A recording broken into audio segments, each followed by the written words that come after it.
27 not out of 134 balls as she takes India to the World Cup final. Firstly, I want to thank Jesus because I couldn't do this on my own. I know He carried me through today. ஒரு வெற்றி ஒரு மனிதனுடைய வாழ்க்கையில் எவ்வளவு சந்தோஷத்தை கொண்டு வருது பாருங்க. என்னை ஆச்சரியப்படுத்தினது என்னன்னா, இந்த வெற்றிக்கு காரணம் நான் அல்ல, என்னுடைய திறமை அல்ல, இயேசுதான் என்று சொன்னாங்க பாருங்க.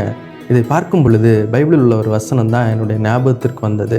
கர்த்தரை நான் எக்காலத்திலும் ஸ்தோத்தரிப்பேன், அவர் துதி எப்போதும் என் வாயில் இருக்கும் என்று சங்கீதம் 34:1 வாசிக்கிறோம். ஆமாங்க, அந்த இடத்துல தேவனுடைய நாமம் மகிமைப்பட்டது.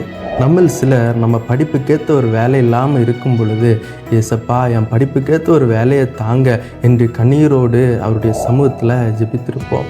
இன்னைக்கு நம்ம நினைத்ததை விட மேலாக நல்ல ஒரு வேலையை தந்து ஆசீர்வதித்து உயர்த்தி நம்மை வைத்திருக்கிறார். ஆனால் நமக்கும் அவருக்குமான அந்த ஒரு உறவு, அந்த ஒரு பந்தம் எப்படி இருக்கிறது? நம்ம சரீரத்தில் ஒரு வியாதி வரும் பொழுது, அப்பா உங்கள் தழும்புகளாலே சுகம் உண்டு என்று சொன்னீங்களே, எனக்கு ஒரு சுகத்தை தாங்க என்று ஜெபிக்கிறோம்.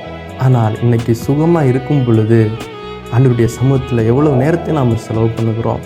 நம்ம வாழ்க்கையில் கடன் பிரச்சனையினால் சமாதானம் இல்லாமல் சந்தோஷம் இல்லாமல் அழுதுட்டு இருக்கும் பொழுது, ஏசப்பா எங்கள் வாழ்க்கையில் ஒரு ஆறுதலை தாங்க, சந்தோஷத்தை தாங்க என்று குடும்பமாய் ஜெபித்த நாட்கள் எவ்வளவு. ஆனால் இன்னைக்கு அதெல்லாம் மாறி நம்ம வாழ்க்கையில் இருள் நீங்கி வெளிச்சம் வந்திருக்கிறது, சந்தோஷமாக இருக்கிறோம். ஆனால் அப்பா சமூகத்தில் எவ்வளோ நேரத்தை நம்ம குடும்பமாக ஜெபத்திலும் பைபிள் வாசிப்பதிலும் செலவு பண்ணுகிறோம்.